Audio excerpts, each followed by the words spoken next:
Olá, seja bem-vindo a mais uma edição do Jornal Toda Hora. Você acompanha agora o que é notícia no Brasil e no mundo.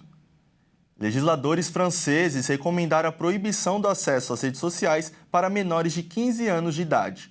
Também foi apresentada uma denúncia ao Ministério Público contra o TikTok, por colocar em risco a vida dos usuários. Os menores de 15 anos na França deveriam ser proibidos de usar as redes sociais e as pessoas com idade entre 15 e 18 anos deveriam seguir um toque de recolher digital noturno. A afirmação foi feita por uma comissão parlamentar francesa sobre o TikTok. Precisamos retomar o controle sobre a vida dos nossos jovens e sobre a nossa vida em geral na França. E aqui me parece que há uma série de recomendações que estou fazendo, que podem ser implementadas muito rapidamente. De fato, a questão que é objeto de debate é sobre a proibição das mídias sociais antes de uma certa idade. Pessoalmente, eu apoio essa ideia e muitos de nós apoiamos, mas isso não significa que a partir dos 15 anos seja livre para todos e que não haja mais perigo em navegar nas mídias sociais. As recomendações foram apresentadas em um relatório elaborado pelos membros da comissão após meses de depoimentos de famílias, executivos de redes sociais e influenciadores para analisar o algoritmo do TikTok, um aplicativo de vídeos curtos muito popular entre os jovens. O gabinete do presidente Emmanuel Macron já afirmou que queria proibir o uso por crianças e adolescentes, depois que a Austrália anunciou no ano passado que adotaria leis para impedir o acesso de menores de 16 anos às redes sociais. Além do relatório, o presidente da comissão, Arthur Delaporte, declarou que também apresentou uma denúncia ao Ministério Público contra o TikTok por colocar em risco a vida dos usuários. Do meu ponto de vista, a comissão concluiu que há pelo menos aspectos criminais ou, no mínimo, questões que merecem investigação para determinar se não há alguma forma de cumplicidade ativa, o que se poderia chamar de abstenção agravada, de certa forma, por parte da plataforma, que sabia que havia problemas causados pelas consequências do algoritmo e não agiu para preveni-los de forma eficaz. A comissão foi criada em março para examinar o TikTok e seus efeitos psicológicos sobre os menores de idade, após uma ação apresentada em 2024 contra a plataforma por 7 famílias que a acusaram de expor seus filhos a conteúdos que incitavam o suicídio.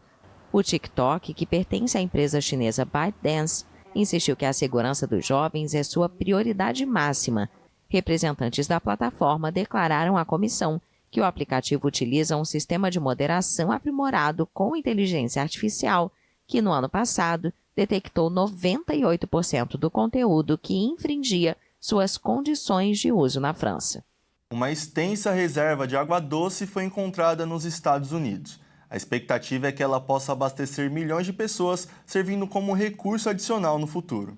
A descoberta do aquífero confirmou os registros feitos há quase 50 anos, quando um navio do governo norte-americano perfurou o solo marinho em busca de minerais e petróleo e acabou encontrando água doce em profundidades inesperadas. A expedição perfurou até 400 metros de profundidade e encontrou amostras semelhantes à água potável em terra firme. Uma equipe internacional coletou quase 50 mil litros de água para análise em laboratórios de diferentes países para entender sua origem e composição. A principal teoria é que a reserva de água se originou do derretimento de geleiras ou possíveis canais subterrâneos conectados ao continente. Segundo os cientistas, o aquífero é apenas um dos inúmeros depósitos de água conhecidos em mares rasos ao redor do mundo, e sua investigação poderia abrir novas possibilidades de abastecimento hídrico. A descoberta ocorreu em um momento crítico. Segundo a ONU, a demanda global por água doce deve superar a oferta em 40% até 2030, devido ao aumento do nível do mar e ao consumo intenso do recurso. Algumas regiões já começaram a sentir os efeitos da escassez. Por exemplo, a cidade do Cabo, na África do Sul, que enfrentou uma seca histórica em 2018 e quase 5 milhões de habitantes ficaram sem água. A expedição custou 25 milhões de dólares, o equivalente a mais de 135 milhões de reais, utilizando embarcações capazes de suspender pilares até o fundo fundo do mar, geralmente usado em plataformas de petróleo. Os pesquisadores seguiram estudos realizados em 2015, que mapearam o aquífero usando a tecnologia eletromagnética. O próximo passo é analisar os minerais, micro-organismos e propriedades químicas da água. Os especialistas alertam para os desafios ambientais e legais, incluindo a preservação de ecossistemas marinhos e a definição de quem teria o direito de realizar a exploração dessa água.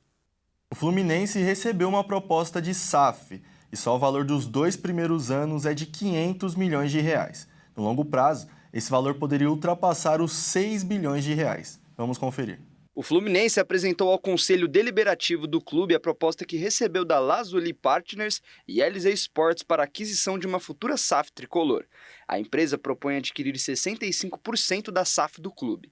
O aporte inicial será de R$ 500 milhões nos 2 primeiros anos, além de assumir o total da dívida de R$ 871 milhões. No contrato estaria prevista a obrigatoriedade de um investimento de 6 bilhões e 4 bilhões de reais em um período de 10 anos. Em caso de aprovação por conselheiros e sócios, a empresa será acionista da Fluminense SAF, com a associação permanecendo com a parte menor. A divisão será definida pelo tamanho da dívida no momento em que for feita a aquisição. A futura SAF assumirá o futebol masculino, o feminino, as categorias de base e o futsal.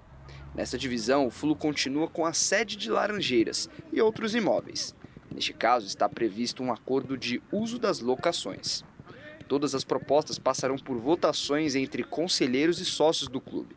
A previsão é que a conclusão de todo o processo, em caso de aprovação, ocorra entre dezembro e fevereiro do ano que vem. Eu fico por aqui. Na próxima edição você vai descobrir a história de uma garota sul-mato-grossense que está se destacando na ginástica rítmica brasileira. É às 2h50. Até lá!